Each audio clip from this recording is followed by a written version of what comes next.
Hello students, we will continue our discussion on economy. We are in the module money laundering. Okay, so in the previous session we have completed black money, we have understood the causes of black money, we have also discussed about various estimates related to black money, we have seen the impact of black money, and we have also discussed the government measures. Okay, now in this session what we are going to do is we are going to discuss about money laundering. I'll tell you what is the difference between black money and money laundering. Most of the students always have this confusion. Okay, so I'll make it clear here. So once you attend this, then there is no point in reading anything else for this particular topic. This is from your GS3. Okay, so this is your GS3. There is a topic here related to money laundering, so we will complete that here. Related to internal security also, this question can be asked. Okay, and it can also come as an essay question also. And the concepts of money laundering, black money, connected to that, demonetization, all these can be asked in your prelims also. So the conceptually also it is important, and we are making the concepts very clear in each and every sessions. Okay, so if you have missed out any of my videos, you can get that in this Telegram channel. You can join the Telegram channel, or you can get in touch with me in this Instagram ID. And we are starting the online and regular classes. So if you are interested in joining the classes, you can get in touch with us. We have online classes also, so you can get in touch with this number or contact us. We'll provide the online and regular classes as well, apart from this YouTube classes. Okay, so let's get started. We will be discussing about money laundering.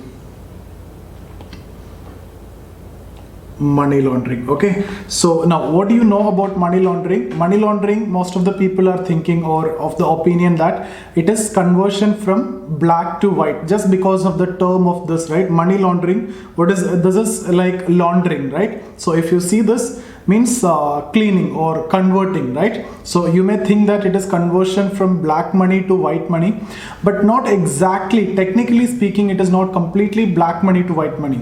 If you see, I have discussed, when we discussed about black money, it can be generated through legal activities as well as illegal activities. Legal means just by avoiding taxes, right? Some people they show their income very less and they will avoid tax, but they do legal activities. Okay, they do some normal jobs, nothing criminal or nothing illegitimate or nothing illegal over there. Their income will be high, but for the purpose of tax avoidance they will show less. That will become black money. Okay, but when we are talking about money laundering, those black money which is generated through illegitimate activities, so illegitimate activities, the money generated will always be black money. So if you see black money, I'll show you in a Venn diagram or like this. So if this is black money, okay, out of this there will be some portions which are through legitimate means and some will be through illegitimate means, through criminal activities. Okay, and this, let's say this portion will be illegal.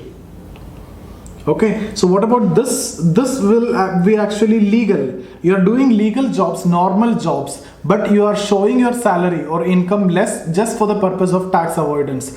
So both are considered as black money. So when we talk about money laundering, technically it is about converting this illegal money to white.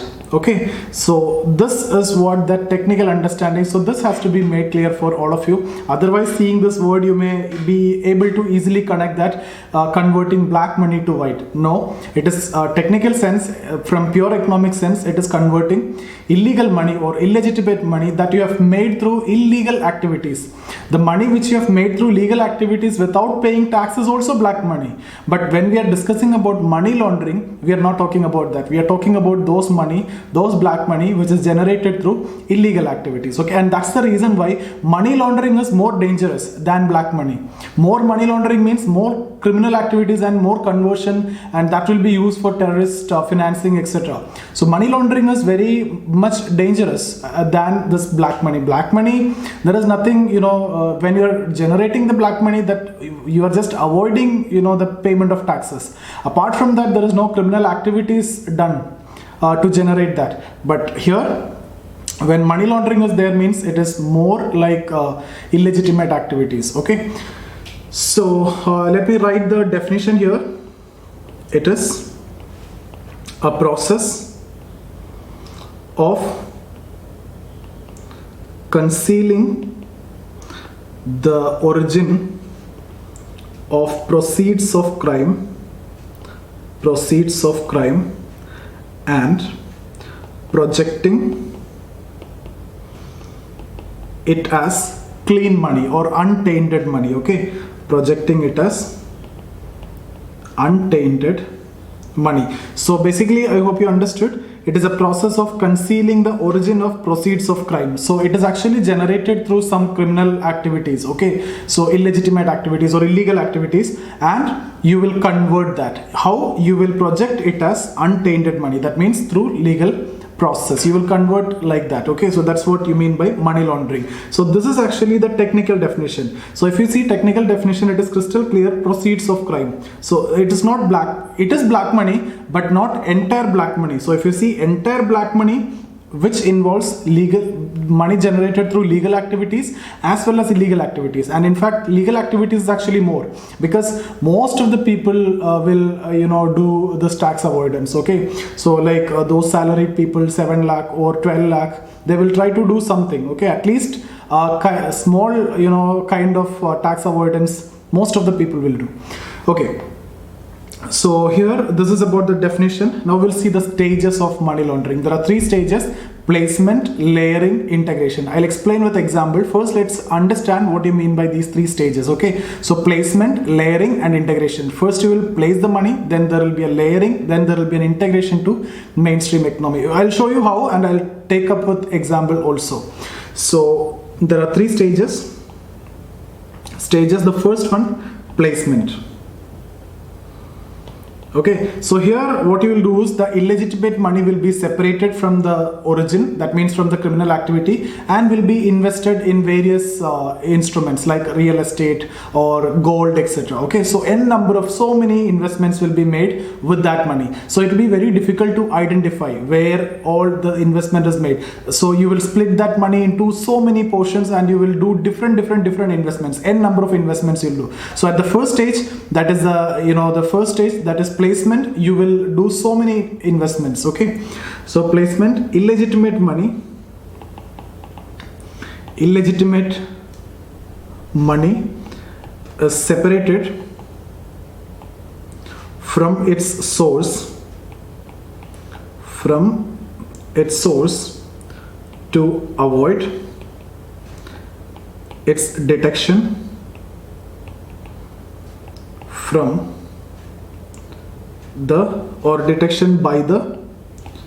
detection by the authorities. Okay, so first you will separate the illegitimate money. That is what you mean by placement, and you will invest in some small instruments. Okay, so many investments will be made. See, if you make a large scale investment, if with this illegitimate money, it is very easy to catch, right? So because when somebody is coming and asking you the source, it will be very difficult. You need to tell the source, right? So it will be very difficult. But if you make investments in small portions, then there won't be any problem. That's what actually you mean by placement. So second stage is layering. So layering. Okay, so under this, complex financial transactions are made to conceive the source of black money. So first step, you separate the money from the illegitimate activity. Then what you will do, you will keep on investing. So for example, first I have told you invested, okay, in so many instruments. Then you will sell that and you will invest it in some other instruments. Then you will sell that, you will invest it in other instruments. So this is what you mean by layering. You keep on doing the same thing. You buy, sell, and slowly that will be integrated. I'll tell you what is actually happening with integration. Okay, so this is what you mean by layering. Then integration. So such money is then integrated with legitimate economy or financial system, or that means through banks or financial institutions or financial system. Okay, so for example, I'll show you with example here. let's say some criminal activity is done. Okay, so some criminal activity, it could be, robbery or whatever it is, jewelry was robbed or whatever it is, or criminal activity, and generated so much of amount of money. Okay, so let's suppose you generated so much of amount of money. Now what is the first step? First step is actually you are separating this from the activity. So you separate this from that activity, and you will invest in gold, real estate, etc. Okay, so you will invest in, let's say 100 different instruments. You will invest in 100 instruments. Why this much investments are actually made? So that it will not be easy to identify. Maybe even if 1 or 2 or 3 or 4 is identified, because since they are small in amount, you will be in a position to show the source. Okay, so this won't be a big problem in investing in so many instruments. The chances of getting caught is actually less. Even if you get caught, hardly few will be caught, or 1 or 2 will be caught. So you will be in a position to reveal the source by some means. Okay, so it will not be that difficult for you to reveal the source at that time. Okay, so this is what you're doing. Then what you will do, you will sell all these. Okay, you will sell this, and let's say you buy some 50 instruments now, or you will invest in some 50 different instruments. Okay, then you will sell this again, you will invest in, let's say 20 instruments. Then you will sell this, you will invest in 10 instruments. Then you will sell this, then you will invest in 5. Then you will sell this, and again you will invest in, let's say 1. And finally you will sell this, and then what you do, this one asset you will sell, and what you do is now you will invest this in bank. Okay, so what is this process? The first process is what? Your placement. So this is the first step. Okay, then what is this? This is your layering. This is what you mean by layering. Invest in different assets so that you can conceive the source of black money. And what is this step? When you are investing finally in the financial institution, this is what you mean by integration. Now actually this money got integrated into the mainstream. Now if authorities are asking how you got this much money, you will say that I have sold this property. Now if somebody is asking how you got this money, you will tell that I have sold these 5 property.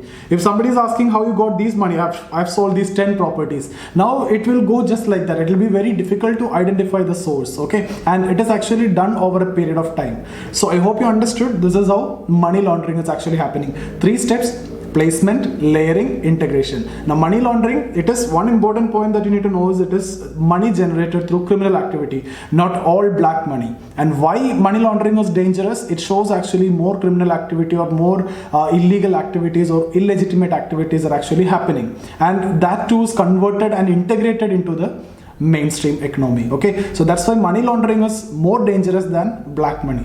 Okay, and part of black money is actually this illegal. Part of black money is illegal. So I can say all illegal is actually black money, but not all legal is black money. Some legal here also, right, which is paid taxes. Some other will come in this outside the circle also, right? So that's about the steps. Now there is one more concept, round tripping. What is this? Round tripping. See, round tripping means what is the objective of round tripping? First and most important objective is actually money laundering. So one of the means in which you can do this activity, money laundering, is through round tripping. Okay, I'll show you how money laundering. So this is the objective. Second objective is basically tax avoidance, and that we have discussed in the module of taxation. I'll show you here also. Briefly I'll mention. Okay, so tax avoidance. So in the previous session also I have told you tax havens, right? So how tax avoidance, round tripping. So what you will do, you will, okay, money laundering I'll explain first. Okay, so if you see here, there will be a criminal activity. So criminal activity will be there. So what will be generated? Money is generated. Now what you will do with this money? You will actually send this to some tax havens, okay, like Mauritius. Now if you remember, in the previous session we have discussed that Mauritius account for 1/3 of our foreign investments. Such a small country, how can it account for 1/3 of the foreign investment in India? That means definitely the money is not coming only from Mauritius. Okay, it is routed through Mauritius because of double taxation avoidance agreement that we have with Mauritius, and we have discussed that in detail in our chapter of taxation. Okay, so that videos and everything is available, so in the Telegram channel, or you can get in touch with me. So Mauritius. Now how you will invest here through Hawala. Okay, so Hawala channel, by using Hawala channel you will invest there. Now here you will establish a shell company. Shell company means what? The company will be only in paper. Not much investments will be done in company, not much production or activities will be there in the company. The company will only be in the paper. That's what I mean by shell company. Okay, so there will be a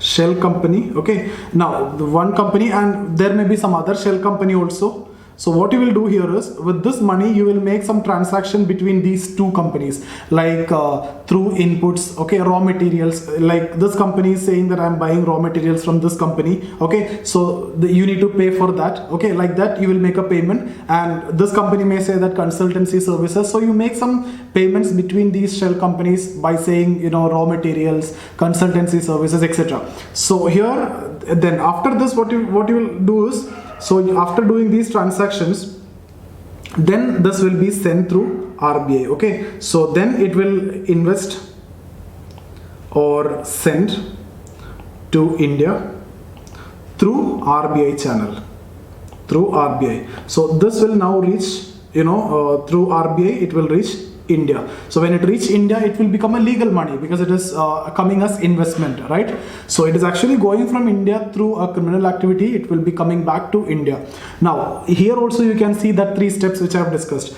So first, what is actually happening when this is happening? This is actually placement, right? Because you separated that money from the criminal activity. That's the first step. Then the transaction between this two shell companies is what your second step, that is layering. And when you are sending through RBI channel, that is your third step, that is integration. So I hope you understood the 3 steps in which you can do this activity, okay, money laundering. Now the other one is actually, as I have told you, tax avoidance, right? Tax avoidance. Now how tax avoidance? Because if you are investing through Mauritius, okay, so you send to Mauritius, and if you invest through Mauritius, because of double taxation avoidance agreement, you need to pay, you know, here if you're here the tax, these are tax havens, right? So you need to pay some minor tax only, and because of double taxation avoidance agreement, you don't want to pay tax in India, so actually you need to pay very less tax in Mauritius. Okay, so and there are some changes in the laws that we have already discussed in the taxation module, so I'm not getting into the details over there. So here round tripping, in this chapter point of view, I want to say that one of the means of money laundering is actually this round tripping. Through round tripping, the illegitimate money is actually converted to legitimate money, okay, through this process. So I hope this process is clear for all of you. Now I'll give you some data about money laundering. If you remember, I've given you data about black money in the previous session. So here I'll give you data about money laundering also. Now, do you think appropriate data will be available? If appropriate data need to be available, people have to disclose the criminal activity, and that is not possible. That has never be done. So it may not be considered as legitimate or appropriate actually. But in case of black money also, it is the same. Nobody is actually disclosing it. All are assumptions. Okay. So some people will say, okay, first UN Office on Drugs and Crime. So these are data about money laundering. I'm just writing ML. Okay. So data about money laundering. So first one, UN Office on Drugs and Crime. Okay, so UNODC. So in 2009, they have given data about money laundering, that is 3.6% of GDP. So 3.6% of world GDP. Okay, now if you remember when we discussed about black money and all, we have discussed about 50%, 40%, 60%, etc. Huge. But here, why this is less? Because I have told you, only part of black money is actually, illegal, right? So illegal is actually this small part, and that's why this amount is actually small. Okay. Okay. So UN Office on Drugs and Crime, they have given the data. The criminal proceeds this, right? 3.6 percentage of GDP. So how much money is generated through criminal proceeds? 3.6 percentage of GDP. Okay, so this is related to, but this is not the detail of money laundering. Money laundering will be if this criminal proceeds will be converted to legitimate, right? So how much money laundering? So money laundered will be more or less than this 3.6. It will be less. Why? Because money laundering is only about illegitimate money converted to legal money or integrated into the mainstream economy. So illegitimate activity is this, not activity. The money created through illegitimate activity will be this only, and part of this will be converted. Okay, so how much is converted? It's actually 2.7 percentage of world GDP. Okay, so 3.6 percentage is actually the money generated through the criminal proceeds, out of which this much 2.7 percentage of world GDP is actually the money laundered as per UNODC. I hope you understood this. Okay, so criminal proceeds is this much, and then this much is actually converted. Second, IMF also gave estimate. IMF said 2 to 5 percentage of world GDP. Okay, so 2 to 5 percentage of world GDP.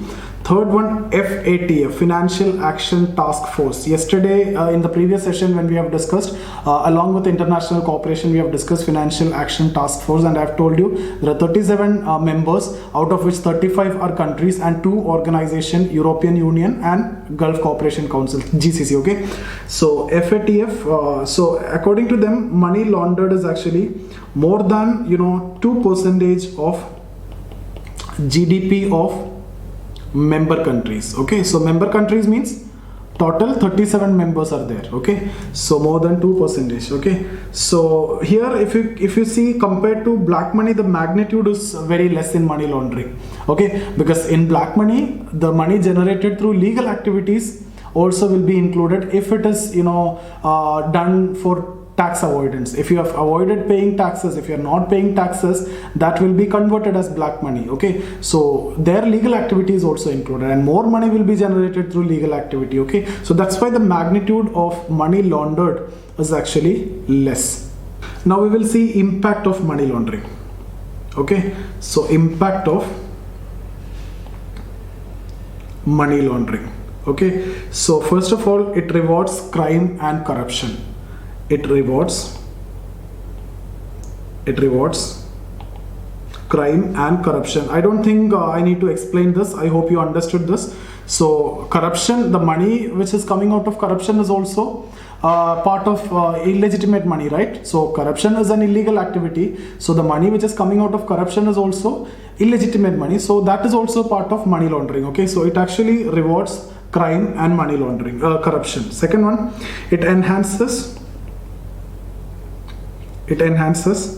control of criminal elements over legitimate sectors of economy. I hope you are writing down along with me. Don't mind the handwriting. You can write down since I am discussing the same thing. Okay, so it enhances control of criminal element over legitimate sectors of economy. I hope you understood. Third one, it undermines the rule of law. So more and more criminal activities are actually happening, and that will be converted to legitimate, means it undermines the rule of law. So rule of law, and weakens social fabric and democratic institutions of the country. Okay, so it undermines rule of law and weakens social fabric and democratic institutions of the country. Okay, so fourth one, it threatens internal security of the country. So it threatens internal security of the country. Okay, and then fifth one, why? Because this money could be used for arms smuggling, terrorist financing, hawala, drug trafficking, etc. So in all these ways, it actually affects the internal security. Okay, so it also affects it also increases volatility in domestic financial market. Okay, so increase volatility in domestic financial market. How? Because some unanticipated capital inflows will come, more capital inflows will come, so that will actually affect the stock exchange. Okay, so okay, because due to unanticipated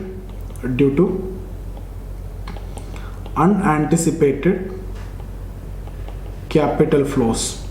Okay, now see what all things that we have discussed in case of black money also could be written over here. All those impact that we have discussed, like it increases inequality, okay, for example, and it increases inequality. So that is also we have discussed in case of black money. I've told you the reasons also for this purpose. And national income is actually it is not part of national income because these are not disclosed. So this is not part of, anyway, criminal activity, it cannot be part of national income. Okay, so all those things that we have discussed in case of black money, which is already written by you in the previous session, could be also added over here. So these are the impact of, you know, money laundering. Now we will also discuss about suggestions, because this can also be asked as an essay. I'm expecting a essay question from here. Actually it was asked in 2012 mains. Okay, the essay was asked from this particular topic. So if you have an idea about this, you could have easily written, you could have talked about black money, and towards this you can go through. Okay, so everything that we have covered. So let's go for some suggestions to check or control money laundering. Okay, so first of all, information sharing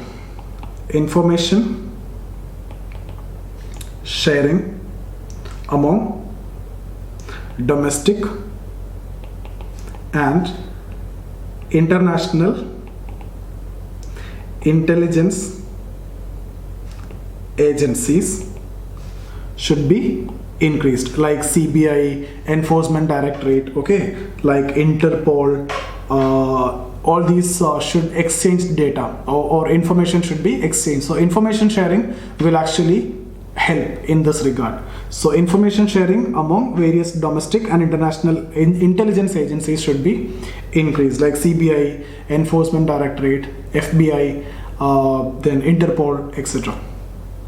Okay, then use of information communication technology to track the suspicious transactions.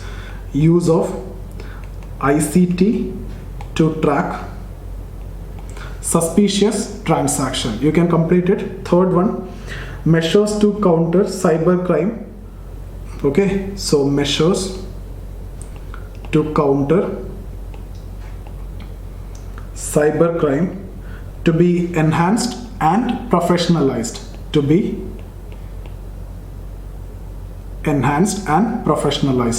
Then resources with enforcement agencies and surveillance agencies should be increased. So resources with enforcement agencies and surveillance agencies should be increased. I hope you can be writing it completely. So resources with enforcement agencies and surveillance agencies should be enhanced. Then government should promote compliance culture among financial institutions. Okay, like financial institution means banks, etc. So they should also exchange the information. Okay, so government should promote compliance culture among financial institutions. For example, you know, by linking financial transactions beyond a certain level with biometric, Aadhaar, etc. So if the financial transaction is beyond a level, link it with Aadhaar or biometric, etc. So banks and financial institutions that actually help. Okay, then RBI supervision should be enhanced. RBI supervision should be enhanced. Then most importantly, you also should talk about international cooperation. International cooperation, like FATF. When we have discussed about 40 recommendations of FATF. Okay, so that has to be followed. International cooperation. Okay, now we will see the difference between black money and money laundering. Okay, so I hope already you understood this. Let me consolidate it. Okay, so black money on one side, and we will see money laundering or money laundered. Okay, so money laundering. Now, which one is having huge magnitude? Actually, black money will be huge in value, because when we talk about black money, see, this is black money. Out of this, only some portion is illegal, right? Some portion of money is generated through legal activities, but you are not paying tax. So this is illegal activity. Money will be part of money laundering. So when you talk about magnitude, black money will be huge. Okay, so huge value. Huge value. What about here? Relatively less value, because only criminal activity, the illegitimate money which is generated through illegitimate activity, could be incorporated here. Then see here, if you can see here, the small portion is through illegal activity. What about the rest is actually legal. The money generated is through legal activity, but what makes it illegal? What makes it illegal is because you are not complying with the law. You are not paying tax. Okay, so money generated is through legal activity, but you are not paying tax. That's why it is black money. But here, this money, the small portion, this money is generated through crime, illegal activity like robbery or many other illegal activity. Okay, so here, if you talk about black money, mostly this is black money. The bigger circle is black money. So most of the portion will be legal. The other side, it is illegal completely. Okay, so this is mostly legal. Money laundering, totally illegal. Okay, so entirely illegal. Entirely illegal.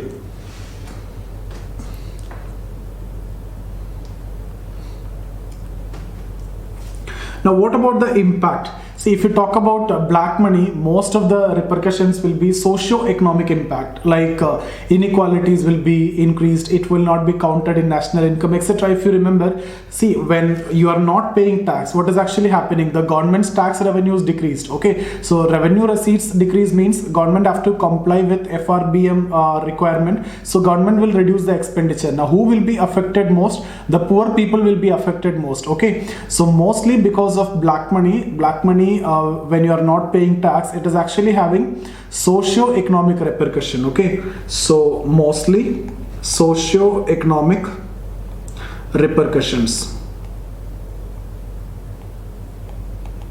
What about this one, money laundering? It has security related repercussions. Okay, the reason is, when you're talking about money laundering, there is a crime. So criminal activities, illegitimate activities, this may be used for terrorist financing, etc. Okay, so drug trafficking, etc. will be part of it. Okay, all these money will be part of money laundering. So these are affecting the security. Okay, so increasing money laundering is very disadvantageous or considered very dangerous.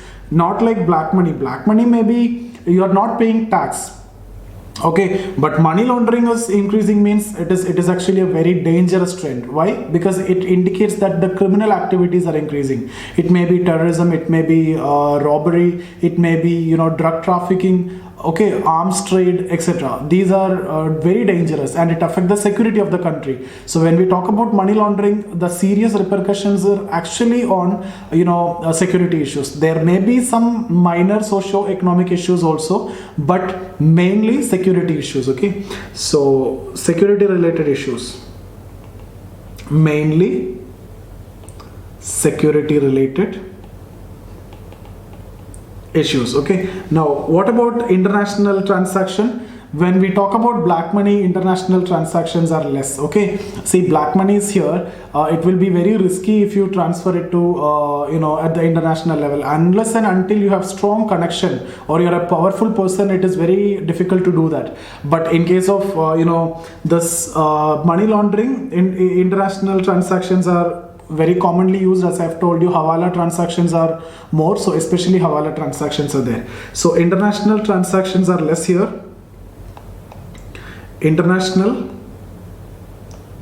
transactions are less or not common. Here, international transactions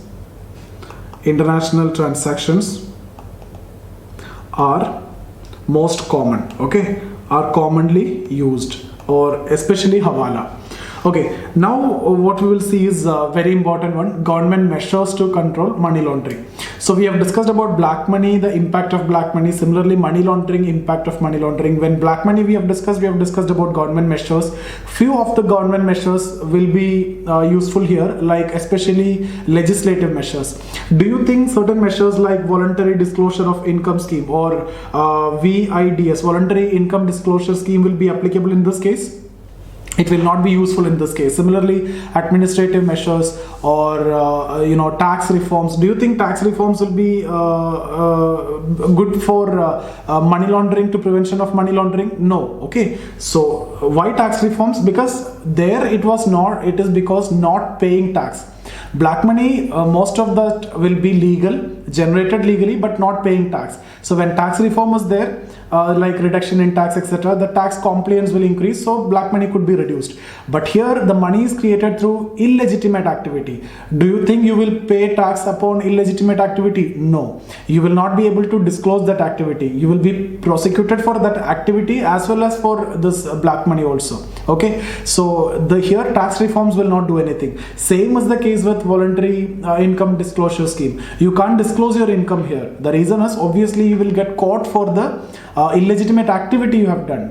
For that also you have to go for criminal prosecution. So here those things will not work out. So mostly legislative measures and proper enforcement and prosecution should be the focus here. Just have law will not be enough, right? If you have law, it has to be properly enforced and there should be proper prosecution and there should be ultimately conviction. Then only there will be a deterrence which will be created, and then you can control it. Otherwise there will not be a weak deterrence, means you cannot control this. So I hope you understood. So the focus should be on legislative aspects. Okay, so government measures to curb money laundering.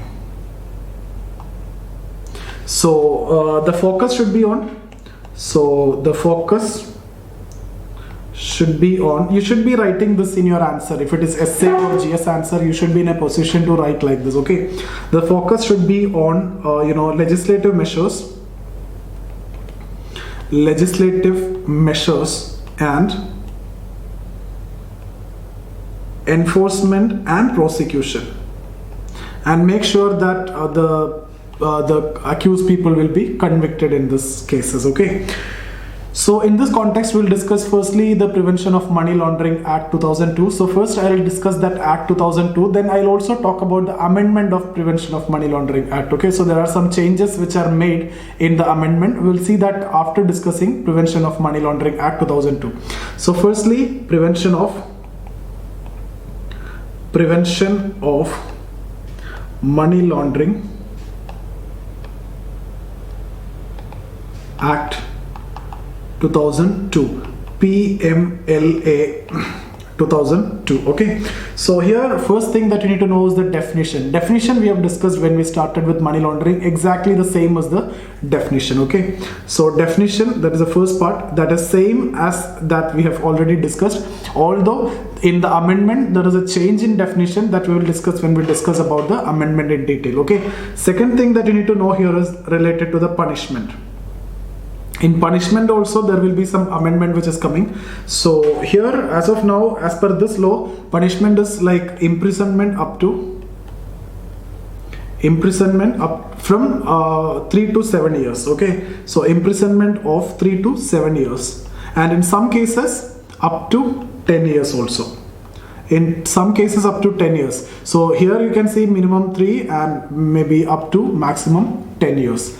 Then what about penalty? Is there any fine or anything? So there will be a penalty up to 5 lakh. Now, is this reasonable? This is actually a very small amount. If you talk about the cases of money laundering, those are in huge money, like it is in crores, right? For this drug trafficking, etc. These are in crores. So this 5 lakh will be very less, and I'll tell you when we discuss about the amendment, it is actually abolished. The ceiling is actually abolished in the amendment. Okay.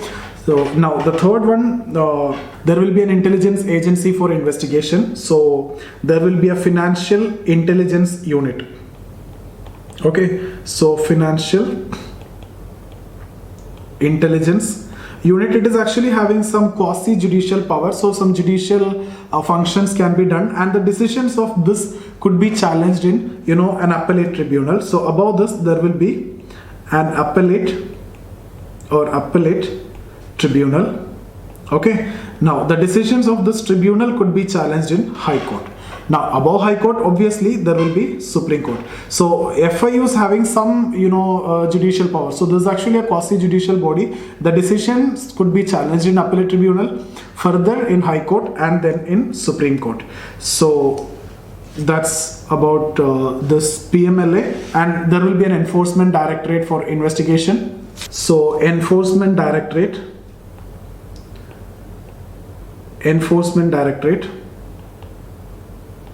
ED. Okay, so that's the fourth point for investigation. So there's a job, investigation. Okay, then there will be some reporting agencies. So they have to collect information of their customers or clients, and they have to also reveal it to the enforcement directorate, the financial intelligence unit, the IT department, etc. Who are these reporting agencies? These are some professions or business entities like banks, financial institutions, etc. Okay, so they have to collect the data beyond the limit. If there are transactions, etc., they have to verify it and they have to inform it. They have to pass the information to these agencies. Okay, so that is what the objective of reporting agencies. So there will be reporting agencies. Now you can write it down. Who are the reporting agencies? Certain professions or businesses like banks or financial institutions, financial institutions, etc. Okay, so they are obliged to maintain records, documents. Okay, and they have to collect these records, documents of their clients. They have to verify it. They also have to inform it if there are beyond limit transactions are actually happening. If there are some doubtful transactions are actually happening, they have to inform it to enforcement directorate, financial intelligence unit, IT department, etc. So I hope you understood reporting agency's role. These are professions or the businesses like banks, financial institutions. Later in the amendment, some others will also be added. We'll discuss that in the amendment. Okay, so now we will see the amendment. So amendment was in 2002. Amendment of PMLA, Prevention of Money Laundering as Act, was in 2012 on the recommendation of Financial Action Task Force. On the recommendation of Financial Action Task Force. Okay, so there was an amendment. Now firstly, as I've told you, the definition is actually broadened. Earlier, as per the definition, those who are only involved in money laundering will be come into that. But now, so let's see the definition broadened. Now how it is broadened? The mere possession. Okay, so mere possession or acquisition or using the proceeds of crime, acquisition or using proceeds of crime will be included in money laundering, will be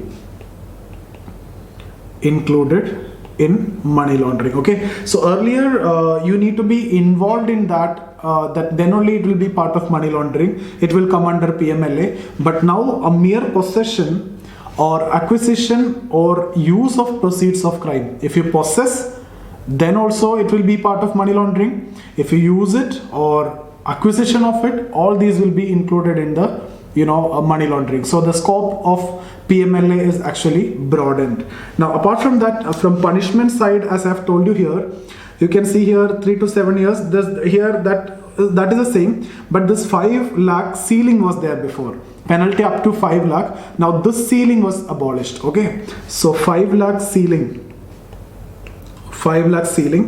abolished.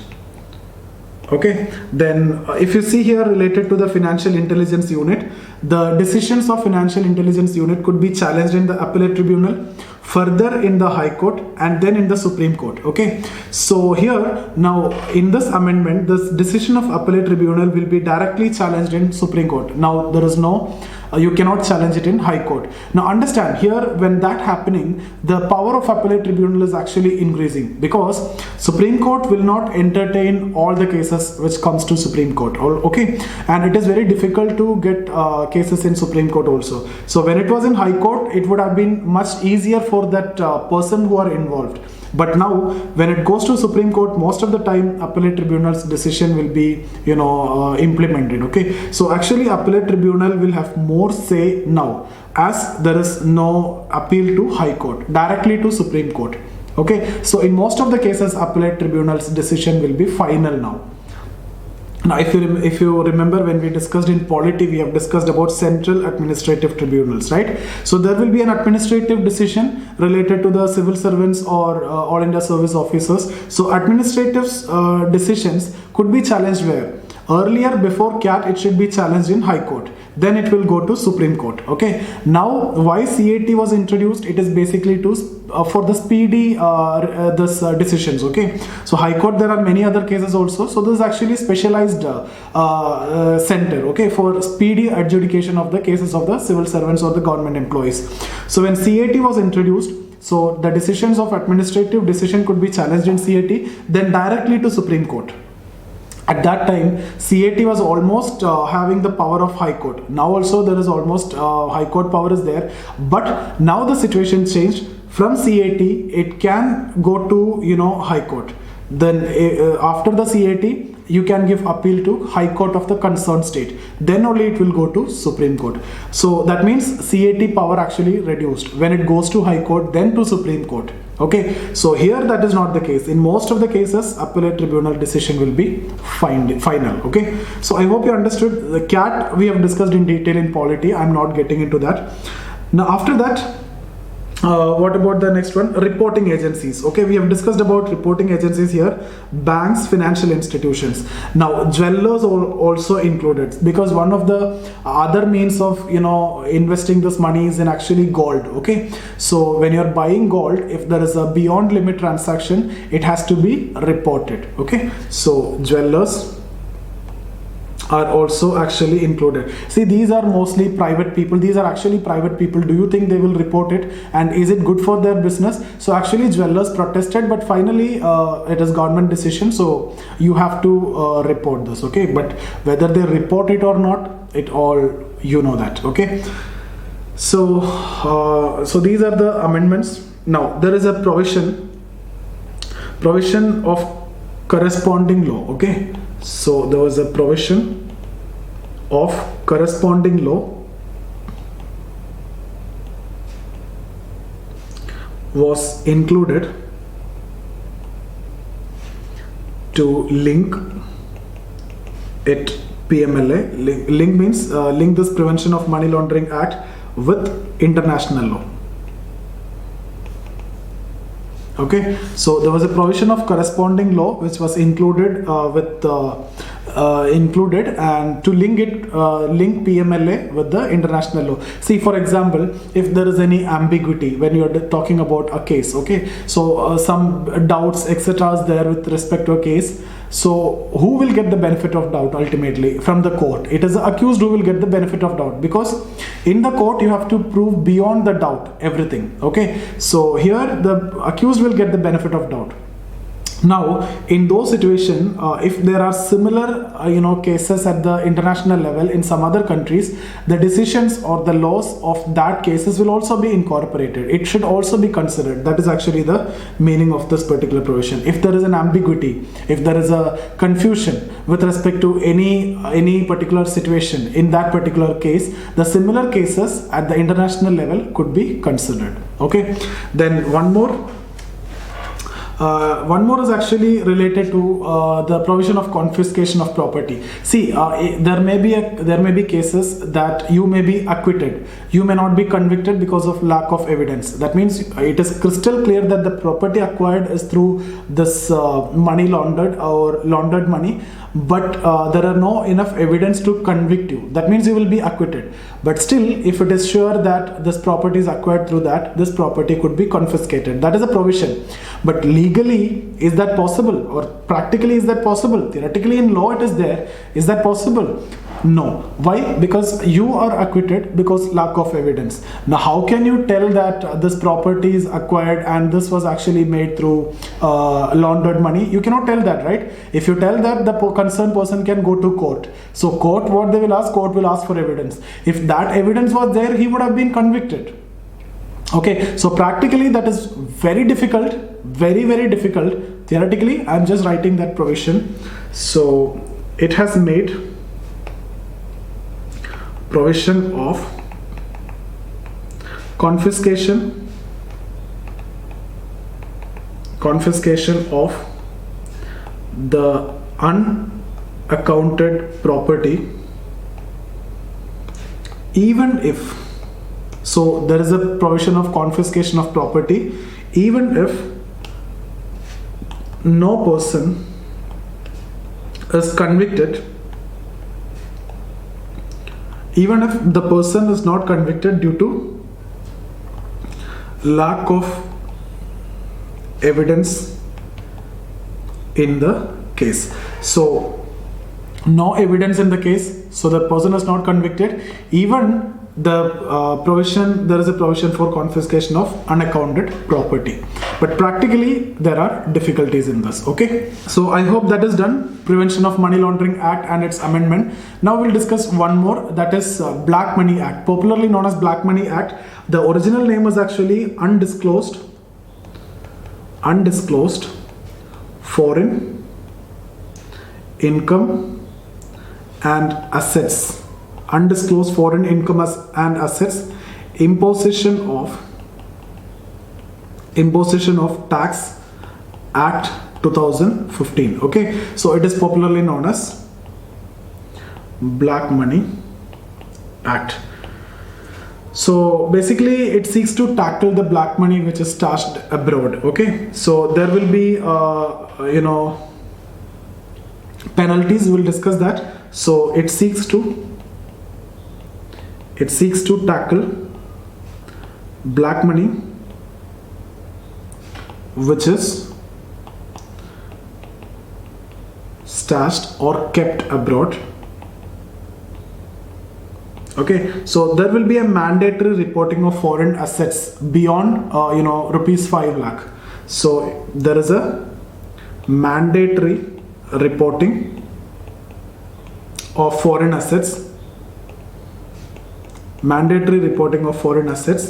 beyond rupees 5 lakh by Indian residents. So if you have a foreign asset beyond 5 lakh, there is a mandatory requirement to disclose it.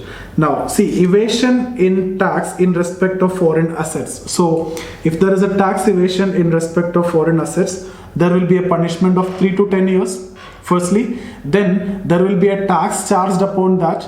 30% tax will be charged, plus there will be a penalty. That penalty will be 3 times the tax charge, that means 90%. So effectively 120% will be collected from you. So let's suppose 1 lakh is the worth of that tax evaded, then 1,20,000 you will be paid. Okay, and there will be an imprisonment also. And there is a voluntary disclosure scheme in this. There is a compliance window of 3 months. And in that compliance window of 3 months, if you are voluntarily disclosing, then there won't be that imprisonment. There will be 30% tax will be charged and 30% penalty will be there. So 30% tax here and there also.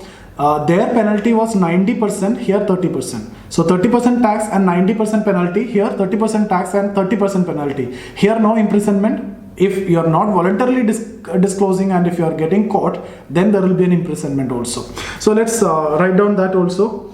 Evasion of tax in respect of in respect of foreign assets to have a punishment of 3 to 10 years, and such property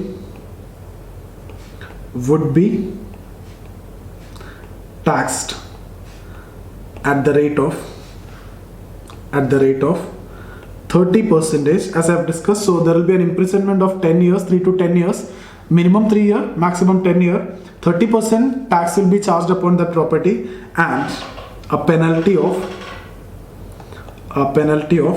3 times of the value of tax, that is 90%. So if you see, 30% will be collected as tax, and 3 times that means 90%. So effectively 120% will be collected from you for this particular tax evasion. Okay, so evasion of tax in respect of foreign asset. So punishment is this, 3 to 10 years, and this. Now, if there is a compliance window, okay, so compliance window is for 3 months.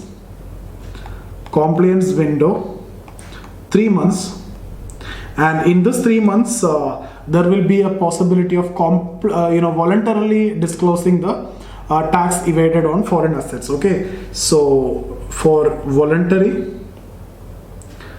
disclosing the tax evaded on foreign assets, and such disclosures to be taxed,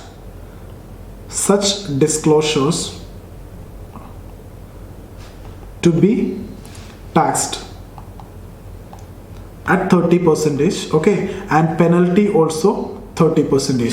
So I hope this too is clear. So first case, you are getting caught on evasion of tax in respect of foreign asset.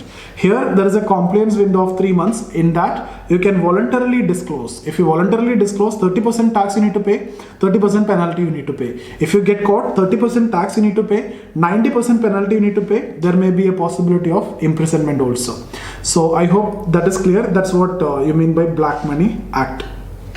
Okay, next I'll give you an estimate of black money stashed abroad. Okay, so black money stashed or kept abroad. Now, do you think these estimates are correct? No. Why? Because these are already anyway not known to anyone, and until and unless you disclose that black money, then only the proper data will be available. But these are rough estimates. Some people will say like 50% of GDP, some people will say it is close to GDP, some people will say 20% of GDP, etc. So but anyway, since we have discussed about estimates of black money, we are also discussing about estimates of black money which is kept abroad. Okay, and more importantly, what I want to tell you is why to bring it back. Okay, what is the need, what will be the advantage if you can bring it back to India.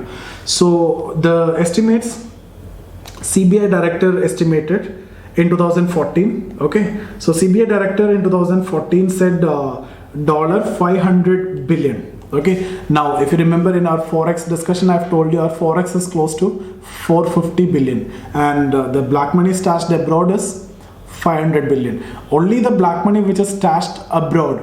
Now majority of black money will be in India only, because it is very difficult to send it to abroad, because you need to use hawala transaction. Until and unless you are you are not a politically strong person or a powerful person, it is very difficult to do that. Okay, so 80% will be in India, maybe 20% will be abroad. So if you calculate the black money totally, it will be like 5 times of this, as per the CBI director. If you take, there are many other reports which says that the black money stashed abroad itself $2,500 billion. Okay, then if you take 5 times, you can't even imagine. Okay, so CBI director, this is the estimate. Global financial integrity, GIF, global financial integrity, GIF, in 2012, they said outflow of unaccounted forex during the last decade. Outflow of unaccounted forex, that means black money, over the last decade, it's 440 billion. Okay, now some people say it's close to GDP. So what is our GDP? It's around 2.5 trillion.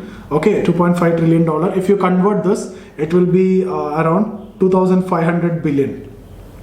Okay, so now out of this, majority, say only few will be kept abroad, majority will be in India. So let's say even if 20% is kept abroad, 80% is in India. So what is the magnitude of total black money? If you see, if you take this, around $2,500 billion, it is more than 5 times of our total forex. Okay, now in this context only, I want to discuss about the advantages of bringing this black money back. What is the main advantage? Main advantage is, when this is coming, you are getting forex. This will be coming in dollar, so you are receiving dollar, so your forex will increase. And when forex is increasing, you have a lot of advantages. We have discussed about advantages of holding forex. So I have discussed already many advantages, like you can invest in abroad and you can pay back some loans. Okay, so all these are advantages of forex. Now see, in the context of this forex, if you remember when we discussed about inflation, I've told you when forex is increasing, what is the impact on inflation? When each dollar which is coming to India, $1 is coming to India, RBI have to print equal amount of currency and it will be circulated in the market. So what will happen? When forex is increasing, money supply will increase. Money supply is increasing means the purchasing power of people will increase. With that, the aggregate demand will increase in the economy. When aggregate demand increases, the prices will increase. That lead to inflation. Now here, the forex is actually going to increase. Do you think that lead to inflation here? No, it won't lead to inflation. Why?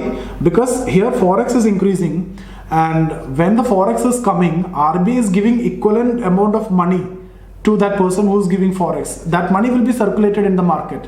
Okay, but when this money is coming, now you don't want to give it to anyone.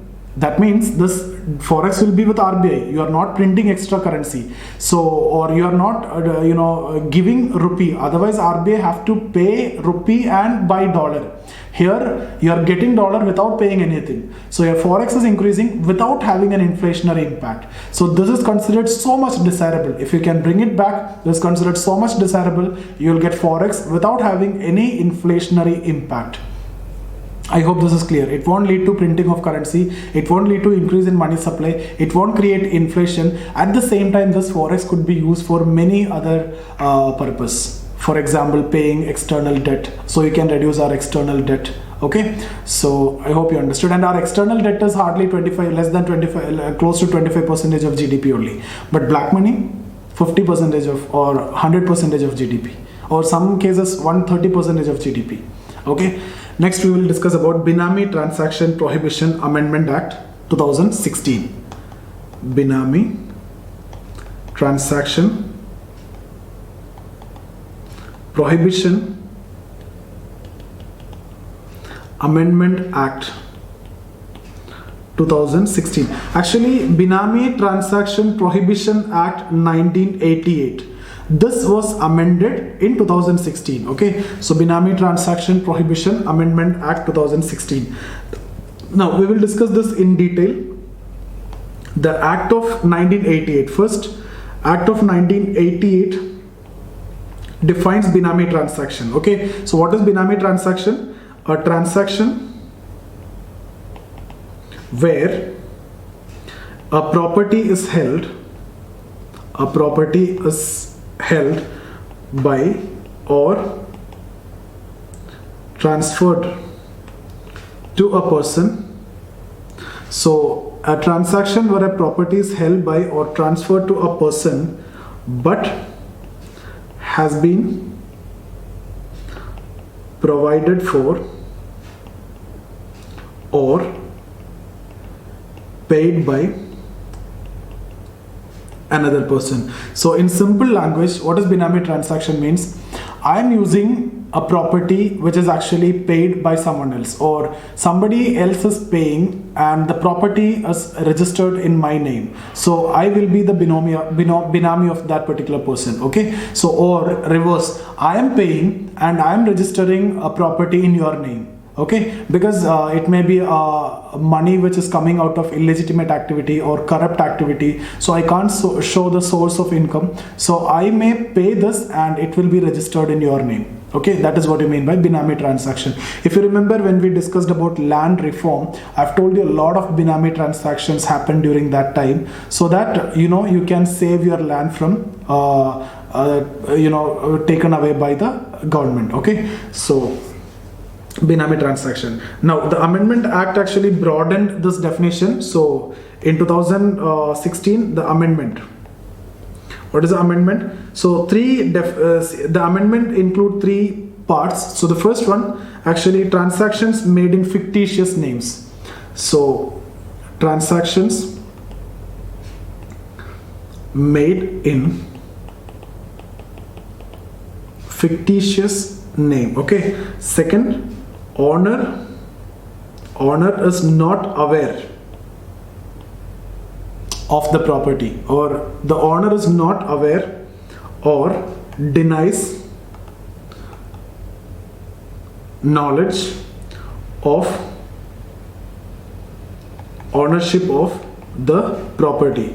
So fictitious name transactions, that means doubtful cases. Then owner is not aware, owner don't know about the property, then denies knowledge of ownership of the property. So somebody registered in the name of somebody and that person actually don't know that this property is in the name of him. Okay, that is also considered as Benami transaction.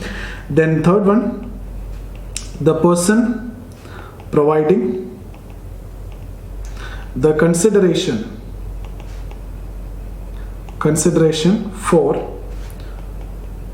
property is not traceable. Okay, so not traceable person. So these are the amendment. Now what about the punishment?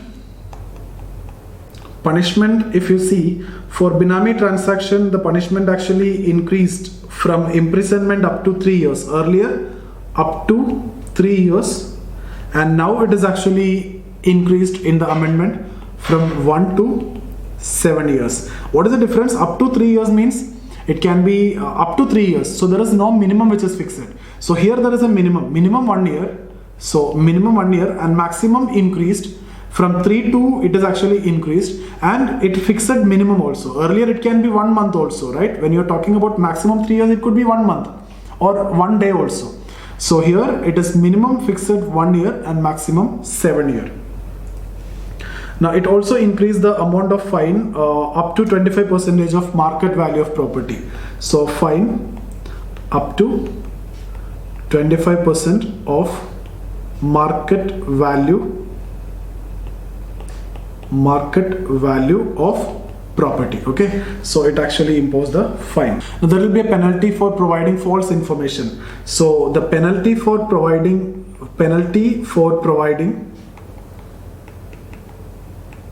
false information will be 10% of value of property, 10% of value of property, and also there will be imprisonment of 6 months to 5 years. Okay, so here this 1 to 7 years in case of Benami transactions. So here when providing false information, 10% of market value of property, and 6 months to 5 years imprisonment. Okay, it seeks to establish for authorities. It seeks to establish for authorities. So the first one, initiating officer.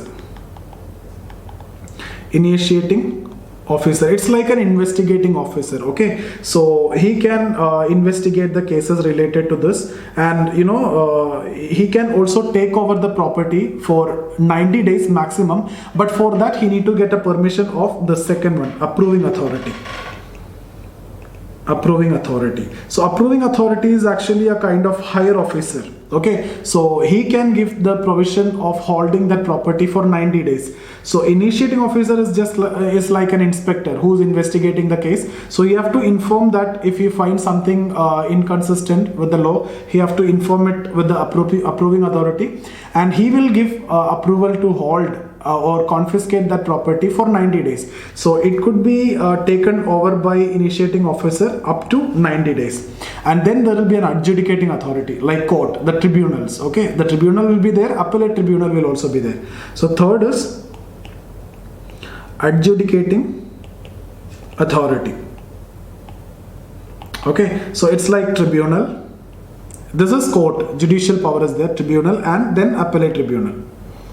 Appellate tribunal. Okay, so here actually up to 90 days this person can, this initiating officer can take over the property with the approval of approval authority. Now beyond that, the court permission, with the court permission, then the fourth one, administrator.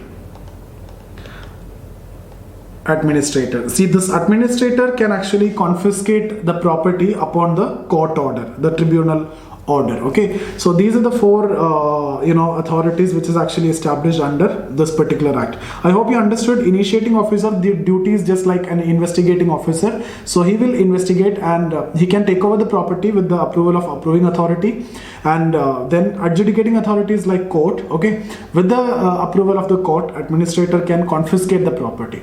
So that's about this Benami Transaction Prohibition Amendment Act. Now I hope you understood the session. So if you have any doubt, you can get in touch with me here. Any doubt related to civil service exam, okay, if you need guidance, if you need mentorship, if you need test series, we have the complete classes. Okay, so I'm taking history, economy, CSAT, ethics and sociology completely. We have these module classes.